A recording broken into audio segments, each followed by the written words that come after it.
So then, people, the 2024-2025 season has come to an end. I sound like that fella in voiceovers that every female on planet Earth puts on their end of year reel. You know that? And with that, the 2024 season comes to an end. Good night. And then you flick to the next reel the night before the new year, and you see, and with that, 2024 season comes to an end, and you flick to the next one, and with that, flick to the next one, and with that, and with that, and with that, and with that, and with that, and with that. Shut up, man. Nobody cares that you had a nice family gathering in October, or that you had a brat girl summer, or that you had a fantastic May, and a nice cocktail party with friends. No one gives a monkeys. Back on track. To summarise our season, I would suggest watching that Peter Griffin meme. You know, the one where he's listening to Iris, and I'm nearly saying Iris in a Geordie accent, and I don't want the world to see me because I don't think that they'd understand why I, man. But you know, the one where Peter Griffin's in the car and Iris is on the radio and he's very sad and the tears are flowing, and then all of a sudden it turns into joyful music and says, I must seem crazy, what I'm bad to say, and he starts jumping up and down. That's Tottenham's season summarised. For the most part, it's been absolute rubbish. But man, have we had a great pick-me-up and a great end to this season. European champions in a season where it looked most unlikely that we'd win a trophy. Look, beginning of the season was a mixed bag, really. I think we played a lot better at the beginning of the season in the Premier League than we did from around December, January time onwards. We had some cracking results. The 4-0 against Manchester City comes to mind. The 3-0 at Old Trafford. We were dominating games, but in a few games that we dominated, as I say, the line was too high. We got caught out. The first one that springs to mind is that 2-1 against Newcastle. Had all of the ball, more shots than them, looked more dangerous, yet Newcastle caught us out so easily on the break, and you could see the cracks there, and you could see if we keep doing that as the season goes on, we're going to be caught out more and more. So our league place just kept on dropping. You know, from about August to November time, we were probably 7th, 8th, 9th. Had the occasional good result. I went to the Brentford 3-1 game. That was a really good performance. So we had a few good performances here and there, but then had some really terrible ones. The 3-2 against Brighton, the 1-0 at home against Arsenal. And then from November onwards, it started getting pretty bad, in all honesty. We had that 2-1 home loss to Ipswich, you know, the 6-3 against Liverpool in December time. That was right after a good win against Southampton, but it was Southampton. So the first half of the season, as I say, it was a mixed bag, more bad than good, especially towards the back end of the year. And the beginning of this year, especially in the league, was just absolutely horrific. Losing 2-1 to like Leicester. I think we lost away to Everton 3-2 and were 3-0 down at one point. Those 2 goals probably saved Ange's job that day. The league form was just absolutely horrific. But our one saving grace was the Europa League, because we were doing things differently in the Europa League to the league. We were actually sitting back, whereas in the Premier League it was gun-ho, inverted fullbacks, high line till we die, baby. In the Europa League, we were keeping clean sheets. Prem, conceding goals for fun. Europa League, the tactics were different, and it looked like watching a different team. So the Europa League games I enjoyed watching. You know, we had the 1-0 loss to Alkmaar, followed that up with a 3-1 win. Played really, really well in that. All the while, the league form just kept getting worse and worse. As we went on in the Europa League, the league form just got worse and worse and worse. And I kept saying, though, it won't necessarily be forgiven, but for me personally, as long as we don't get relegated, it'll be accepted if we win the Europa League. This club needs silverware more than anything else. Finishing second or third won't change anything about this football club, whereas winning silverware, winning a major European trophy will. So we had more and more horrific league defeats. You know, 2-0 against Fulham away springs to mind, the 4-2 against Wolves, but we were still picking up wins in the Europa League. The 1-0 against Frankfurt, like watching a different team, like I said a minute ago, to the Premier League. Got to the semi-finals, beat Bodo Glimt 3-1, then went there and won 2-0. Meanwhile, the league form's still horrific, losing to teams like Palace and Villa. But then we go on to win the Europa League. And overall, I look at it as a successful season. Did we lose 22 games? Yes. Is that horrific? Yes. But looking at things very black and white, in his first season, Ange Postecoglou qualified us for the Europa League. In his second season, he won us the Europa League and qualified us for the Champions League. Did we play beautiful football at any point? No. But for me, the game is about glory. The great Keith Birkinshaw said that. And under Maurizio Pochettino, finished second, third, playing beautiful football, but didn't win anything. For me, it's all about trophies. It's all about success. And despite 22 league defeats, despite the horrific tactics in the Premier League, despite how bad a majority of this season has been, we finish it off with our biggest achievement in 41 years. So I don't know how it can't be viewed as a very, very successful season. Yes, the league is Premier League sides' bread and butter, and we should be doing a lot better. But finishing second or third would have meant nothing for this football club. We got into the top four a few years ago under Conte, right? We were all excited. We thought we were going to kick on because of it.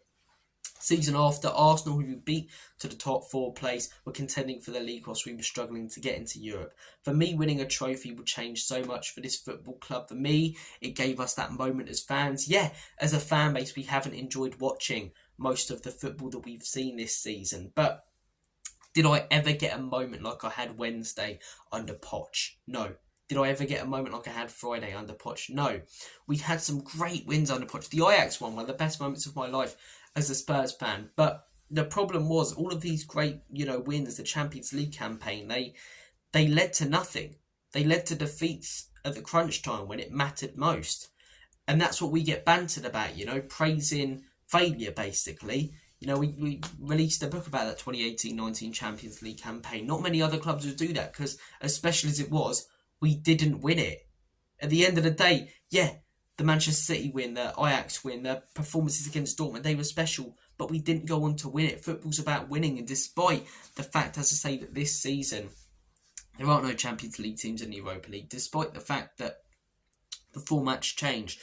At points, it's harder because you have to play more games, but at the same time, it's well, actually, no, you don't have to play more games. That's rubbish. It's just you don't play 2 games against different teams, so you won't have to play Frankfurt twice or Dortmund twice or something. It's 8 different games. But as I say, actually, yeah, it is more games, isn't it? It's 2 more games. So yeah, what am I talking about?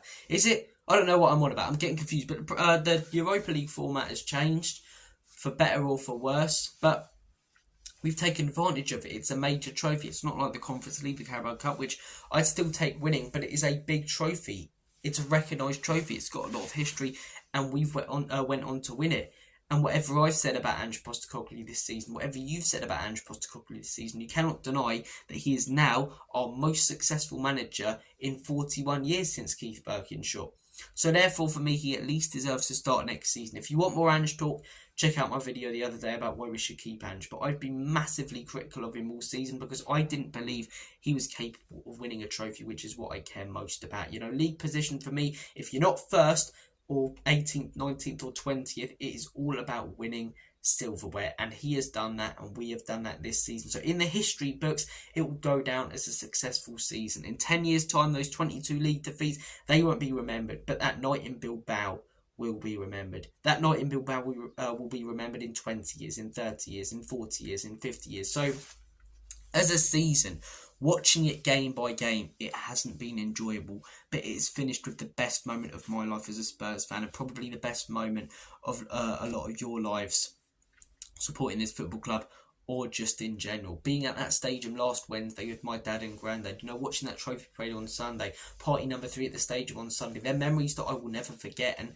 Ange Postecoglou and this team have given them to me, and I would much rather have them memories than playing beautiful football, whacking teams 4-5-0 every week, but it leading to nothing. It's about what it leads to. Progress means nothing if it doesn't lead to an end goal being successful and achieved. So we're European champions, yes, 17th, but we haven't been relegated.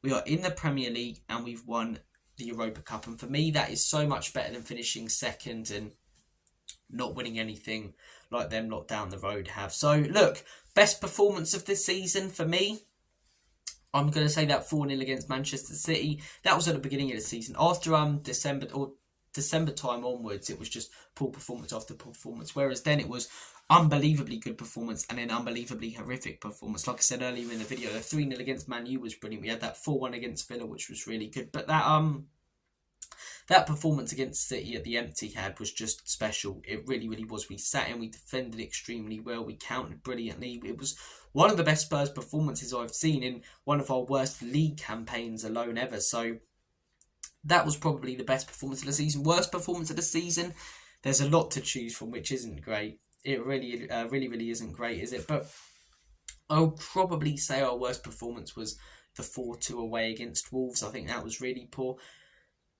Actually, no, I'm going to change it. I'm going to say the 2-1 against Ipswich, because some of the league losses we've had the last couple of months, you know, we have rotated the squad because of injuries, whereas that Ipswich loss, we had a fully fit squad. We were focusing still then on the Premier League, and we put in a performance like that. So I'd say that 2-1 Ipswich result, at the time, it made me turn and shout. Player of the season, a lot of people saying Bergvall. I'm going to say Johnson. Has he been technically brilliant? No. Has he done defensive brilliant work and tracked back well? No. Has he been skillful and technical and scored bangers? No. But is he our top scorer? Yes, he scored 18 goals and scored in big moments. He will forever go down as the man in history who scored against Manchester United. Is it a scrappy goal? Yes, but you have to be there to score them. A majority of Haaland's goals are tap-ins. No one criticises them because he's always in the right place at the right time. And Brennan Johnson, as I like to call him now, back post Bale, always finds himself in the right place at the right time and has scored crucial goal after crucial goal after crucial goal for us this season. Whatever you think about the rest of his game, for me, he goes down as our player of the season because he is the man who scored the goal that led us to that final victory and has scored in so many big games. So Johnson gets player of the season.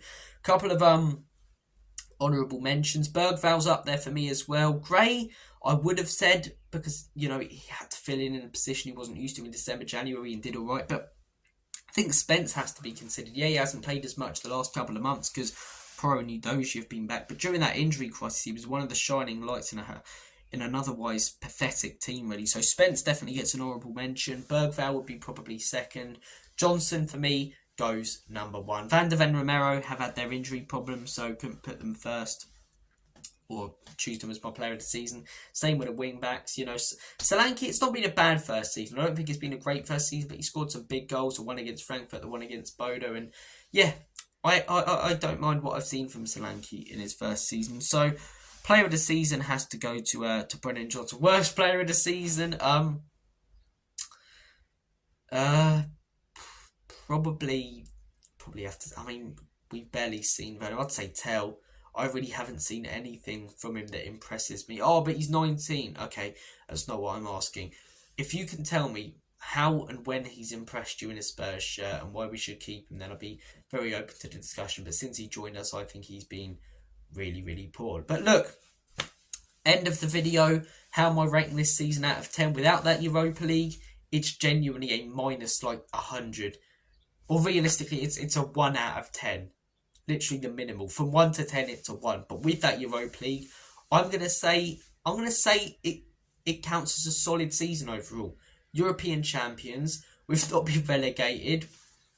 But for me, as long as you're not relegated, I would rather finish 17th and win something than second and win nothing. But the reason for me it doesn't get above a 7 is because we still finish 17th. So it goes down as a solid season. It goes down as a very successful season, and technically our most successful in 41 years, but it doesn't go down as overall an unbelievable season. We've won silverware, that's what matters most in my opinion, so therefore that's why Ange should get the beginning of next season. But the fact that we finished 17th and not won silver, we lost at least 8th, 7th, 6th, 5th, 4th. The fact that we crashed out of both other cup competitions so early, that's why I can't really give it more than a 7, but it doesn't get below a 7 because of that Europa League. Guys, I'm going to make like a banana and split. Tell me your player of the season, your best performance of the season, your worst performance of the season, your favourite moment.